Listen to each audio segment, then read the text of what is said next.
¿Y si te dijera que un matemático decidió reconstruir un continente entero del conocimiento con un lenguaje que nadie más hablaba?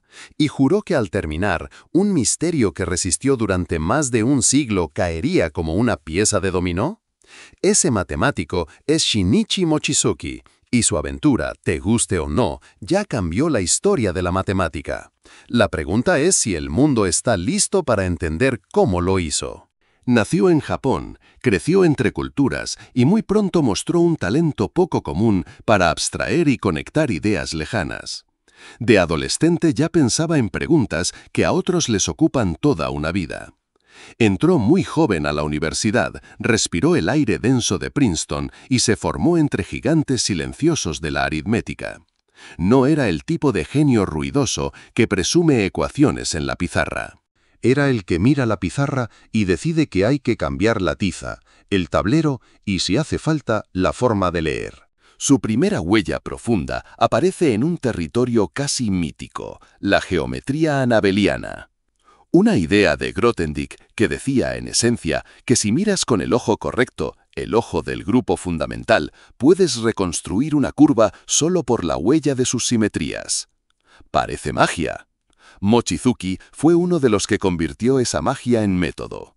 Demostró casos duros, afinó herramientas, inventó palabras nuevas para cosas que no tenían nombre. Y a medida que avanzaba, crecía una intuición. El mapa aritmético del mundo era más vasto que cualquier atlas que tuviéramos. Aquí llega la primera pregunta incómoda. ¿Y si el idioma con el que hablamos de números fuese el problema? ¿Y si necesitáramos otro alfabeto para decir lo que todavía no sabemos decir? Mochizuki empezó a construir ese alfabeto, un sistema de categorías y teatros donde las ideas aritméticas podían actuar sin pisarse los pies. Imagina un escenario con varios mundos paralelos, reflejos que no son reflejos, copias que no son copias y reglas para comparar sin confundir. A eso lo llamó Teoría Teichmüller Interuniversal, IUT, por sus siglas en inglés. Suena grandilocuente, lo es, porque apuntaba al corazón de un enigma que obsesionó a generaciones, el teorema ABC. Traducido en términos de calle, el ABC afirma que las relaciones más simples entre números, esas sumas ingenuas A igual B más C, esconden límites profundos sobre cómo se combinan los factores primos. Si el ABC es cierto, muchas conjeturas caen como fichas alineadas, resultados sobre ecuaciones diofánticas, sobre curvas elípticas, sobre la rareza o abundancia de ciertas soluciones. Es una llave maestra. En 2012, Mochizuki anunció que la llave ya estaba tallada.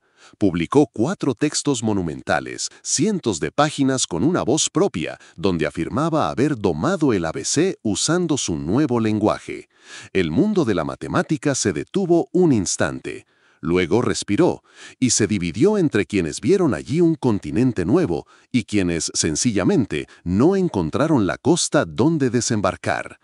¿Cómo se valida una obra que, para leerla, te exige aprender un idioma que solo el autor domina?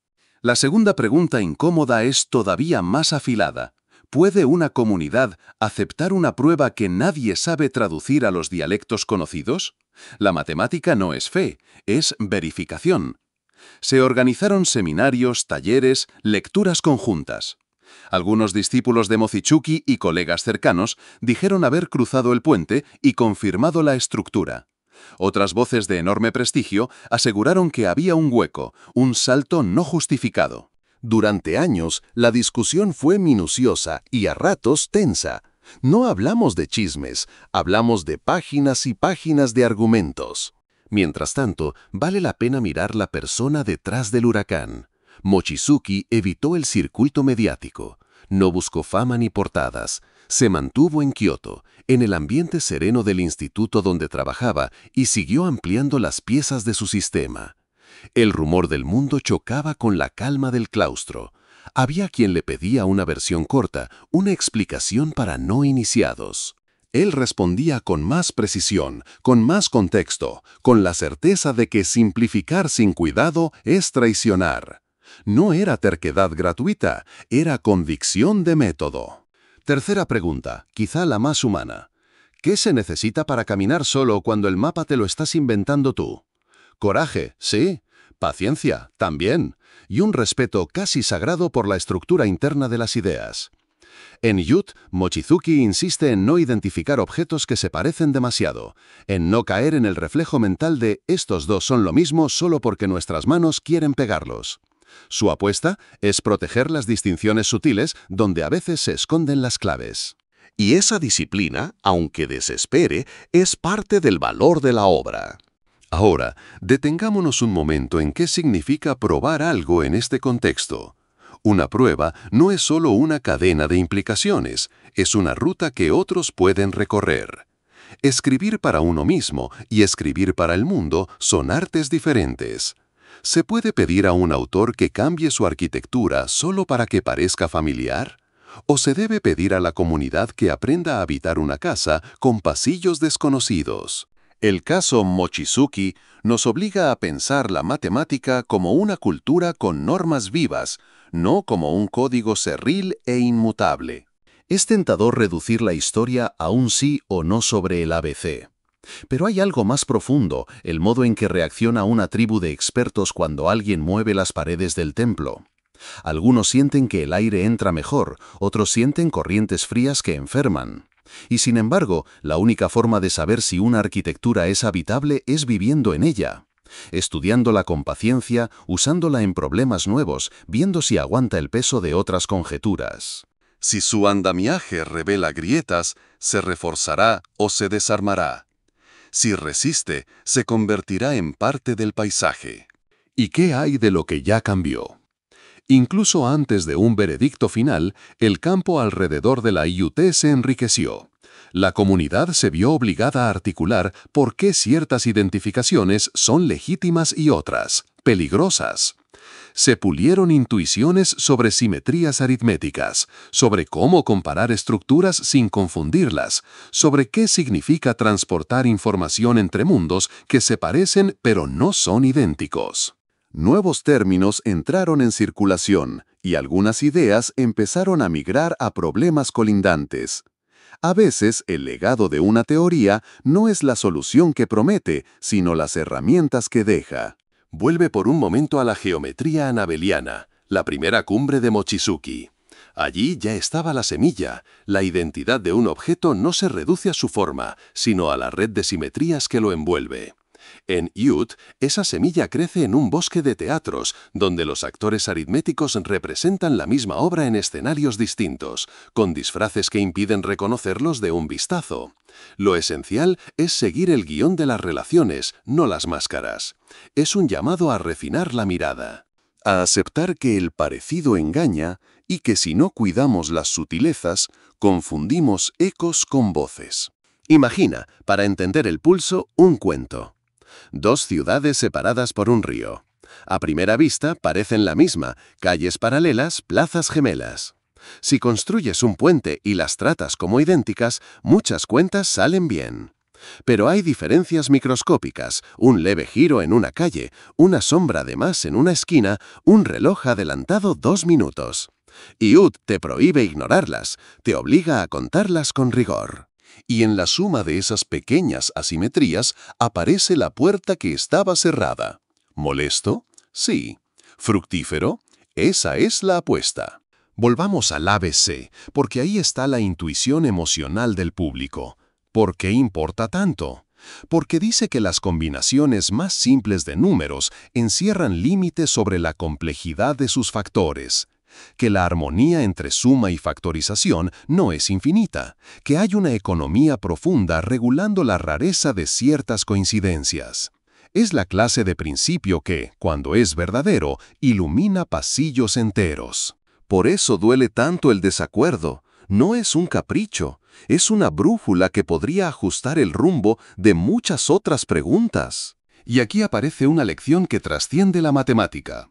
Innovar de verdad suele sonar a extranjero. Quien inventa un lenguaje no puede esperar que lo entiendan en la primera conversación. Requiere tiempo, traducción, diálogo honesto y crítica implacable. Mochizuki encarna esa tensión entre la pureza del método y la necesidad de comunicación.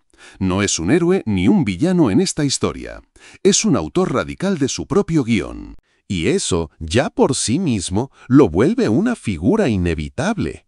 Cuarta pregunta para el espectador curioso. ¿Cómo medir el valor de una obra que no termina en una única respuesta correcta, sino en un cambio de preguntas? Tal vez el mérito esté en haber empujado a un campo entero a revisar sus reflejos, a preguntarse por qué aceptamos ciertos atajos mentales, a discutir qué significa entender algo. Si la teoría se consolida, será una revolución. Si no, dejará instrumentos que otros usarán para abrir puertas por caminos más transitables.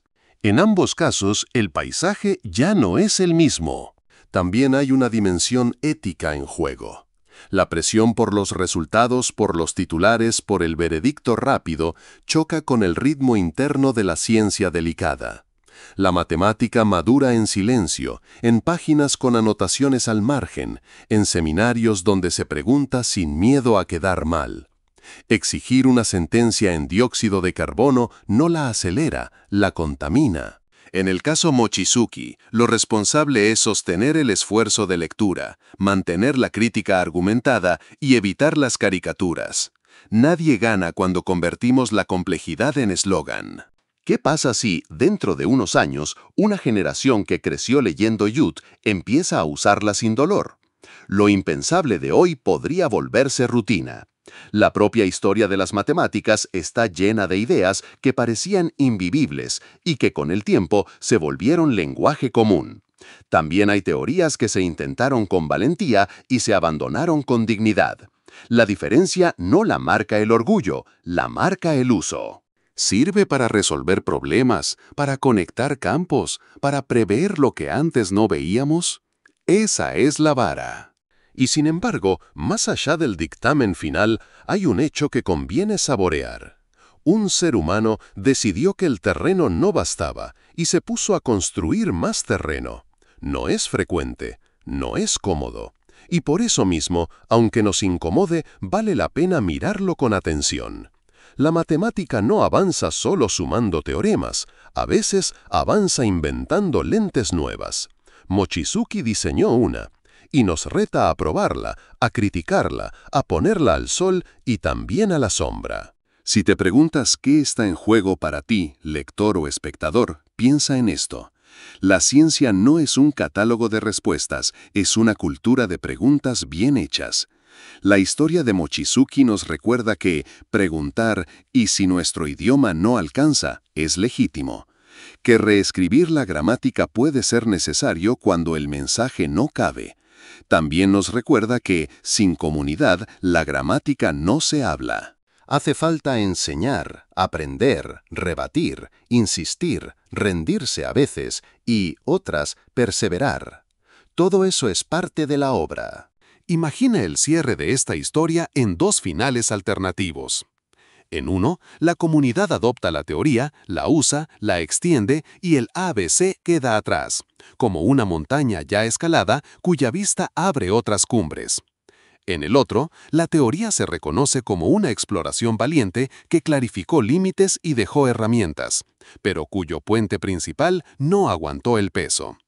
En ambos, Mochizuki queda en la historia como alguien que ensanchó el patio de juego. Como un autor que obligó a pensar en cómo pensamos. Y eso, rara vez, es un fracaso. Quinta y última pregunta para ti. ¿Prefieres una ciencia que nunca incomoda o una que acepta el vértigo de lo nuevo? Los números no sienten miedo, pero las personas que los estudian sí. Y aún así, avanzan. Si algo enseña Mochizuki es que, a veces, solo hay progreso cuando estás dispuesto a parecer incomprensible durante un tiempo. Cuando confías en que el lenguaje que inventas será al final un puente y no un muro. Cuando aceptas que la claridad puede requerir un rodeo largo. Cierro con una imagen sencilla.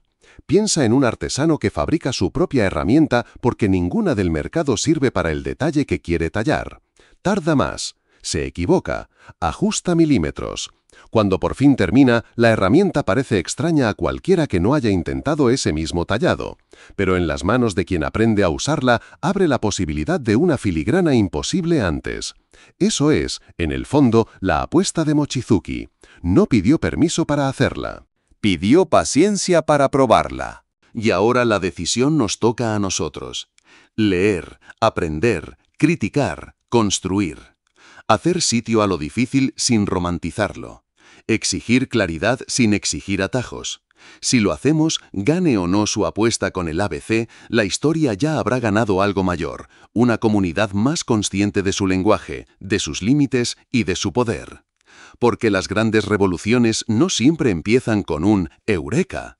A veces empiezan con un susurro. Nuestro idioma no alcanza. Y alguien, como Shinichi Mochizuki, decide inventar uno nuevo. ¿Te animas a seguir esa conversación? Comenta qué te provoca esta historia.